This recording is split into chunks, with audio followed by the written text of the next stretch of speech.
are no fools on the heat. My people are no fools on the heat. You must let my people go, so we can rule from Cape to Cairo. You must free my people's hands, so we can rule our purpose land. I wanna know who owns the land. Who wanna know who owns the land? Okay, now listen carefully. Chinese are ruling the Chinese.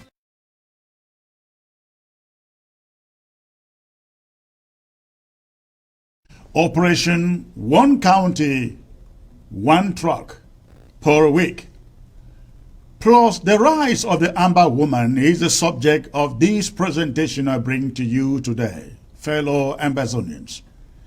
The one mistake that La République du Cameroun technocrats and military strategists committed in this war on the southern Cameroons was in thinking that if they should just continue to kill our people, burn down our towns and our villages, and inflict as much pain and suffering on our people as possible, that we will be demoralized, that the Amazonian restoration forces will drop down their arms, surrender, and the war will be over. La République du Cameroun thought in this strategy they have found an escape from the Swiss peace initiative, or anything peace process that avoids internationalizing the conflict. They failed to listen to the voice of reason and of wisdom in their own Dieudonné Essomba. This is one man on their side, still upright enough, who warned them from the onset that waging war and trying to kill their way to victory wasn't going to be the antidote. Dieudonné Essomba told those who cared to listen to him in La République du Cameroun year after year to embrace or initiate genuine dialogue. But he was calm. They scorned his wisdom and chose the brute method, hoping it did quickly dissolve the 2 cubes of sugar. Almost 5 years now, the 2 cubes of sugar refuse to dissolve, and La République du Cameroun finds herself in the nightmare as Amazonians are only increasingly embracing the war and vowing to see an end to it. Their DDRO centers are out of budget. The fake Ambadera are beginning to escape in droves as hunger and lack set in on them. Even those who are still there are being advised to find work anywhere in that damn country and leave. But this isn't the biggest news. Until recently, our only defense laid in the restoration fighters is no longer the case. The biggest news is that within a brief period of time, we have seen our women, our mothers, and sisters picking up courage to confront La République du Cameroun too. If some of them found arms, I believe they did be in the front lines fighting like the Amber Boys. One thing is very obvious. The rape of their children hasn't demoralized them. The killing of their children, and in some cases their husbands, have failed to demoralize them also.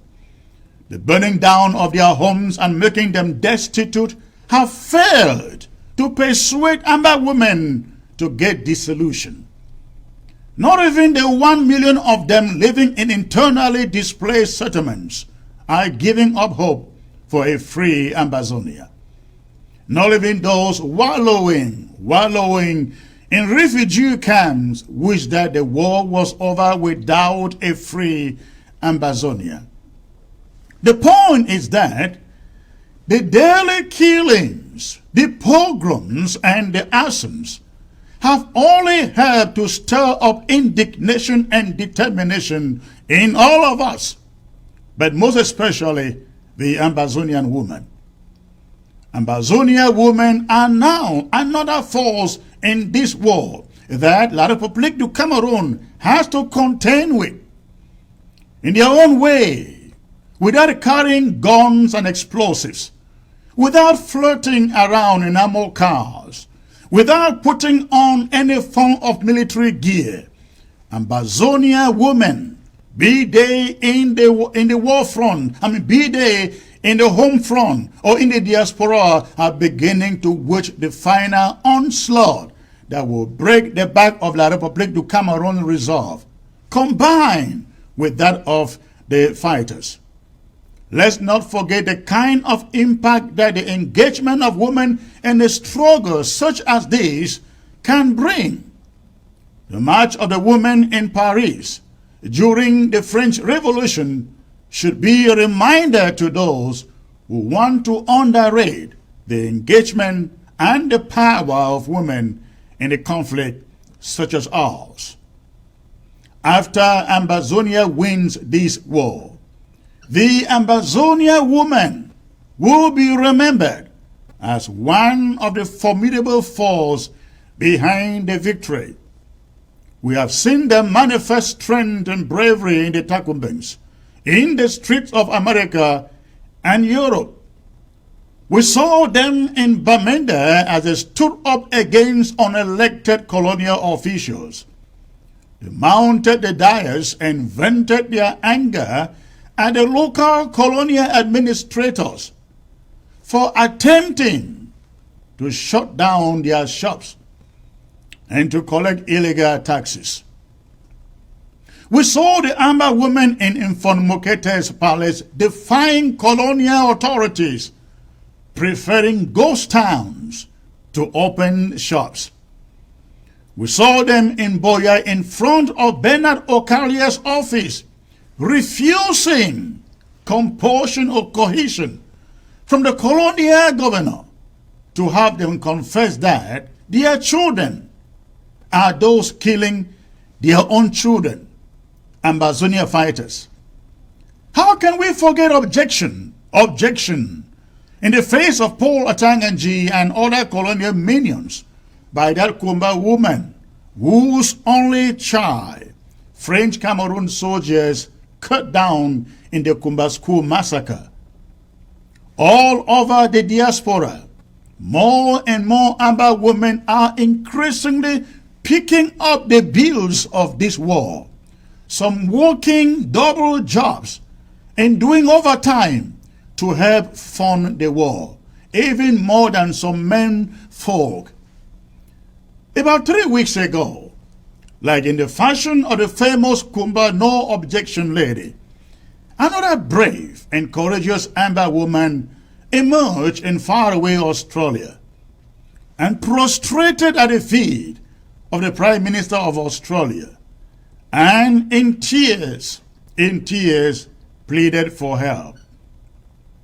In spite of the tight level of security that travels and surrounds every president or prime minister, Lillian was able to squeeze her way through it into the knees of the Australian Prime Minister.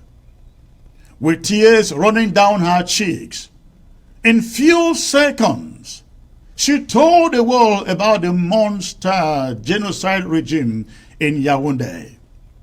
Lillian told the world about the genocide that has cut short the lives of over 15,000 people in the southern Cameroon's Ambazonia. She told the world about the dilemma of Ambazonians in the diaspora. Some can no longer go back home, and many are being denied asylum too in foreign countries. Lillian wept. She became an advocate for the asylee and confessed that in her own family, she has lost 8 of her siblings in the war. She says she can no longer go home as she will face uncertain death.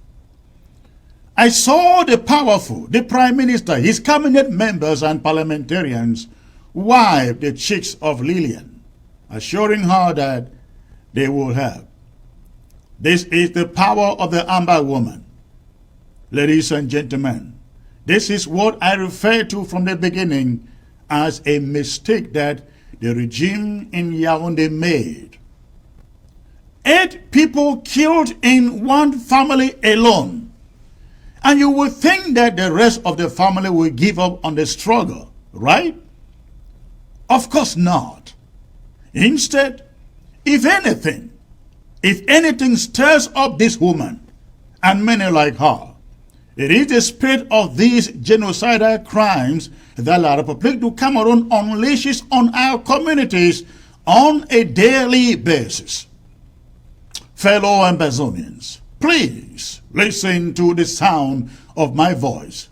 Every man and woman and child whose life is cut short in this war must be avenged for. Again, we must avenge for every drop of blood that French Cameroon soldiers spilled in our territory. Lamentation and throwing up of hands in empty air isn't going to do it. We must make La République du Cameroon to feel the level of pain, and the indignities that they make our people to go through.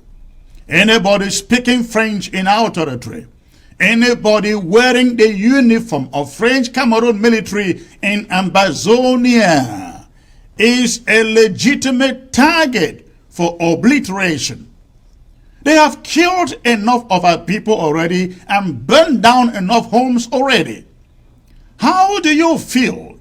How do you feel, ladies and gentlemen, when you see this smoke ascending from those burnt homes in Kumbo, in Ndop, in Azi, in Moyoka, in Mwa, and other places? Those homes must be avenged too. And do not forget, we have other targets in every La République du Cameroon colonial administrator, from their mayors to their governors.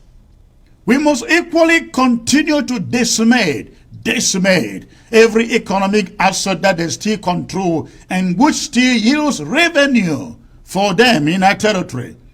The IMF and the World Bank is beginning to put an eye on our assets for auctioning. If we can muster enough courage and equipment to mangle those of their economic assets they still control, we would have dealt a dead blow to their ability to finance this war. And by the way, how on earth do we even allow them to reap our resources, sell them, and use the money to buy the guns that they use in killing our families? It will be cowardice of the highest order. At the beginning of this war and even recently, they signed trade deals with the British and the Chinese. The trade deals mortgaged Ambazonia's mineral resources for a period of 100 years. 100 years. They collected down payments in billions of US dollars and bought the military equipment that they are now using in killing our families. We appreciate what the Amber fighters have begun to do, decimating French Cameroon military trucks by their numbers on a weekly basis. The pace at which we destroy those trucks has to increase. We encourage the Amber fighters to more than ever before continue to target and to reduce those trucks in their numbers. In every county, we urge the Ambazonia fighters to launch Operation 1 Week, 1 Truck. Operation 1 Week, 1 Truck. That will give us 13 ammo cars of trucks annihilated 1 week. You multiply that by the month, and you will come to the conclusion that By the end of the year, the Republic du Cameroon won't have anyone left. All the other counties should begin to emulate the skills and the technology being deployed in Bui, in Libialem, in Ngoketunja, in Manu, parts of Mezam, like in Bafut and Bali, Fako, and parts of Meme. Ladies and gentlemen, this is the path to victory. Again, this is our path to victory.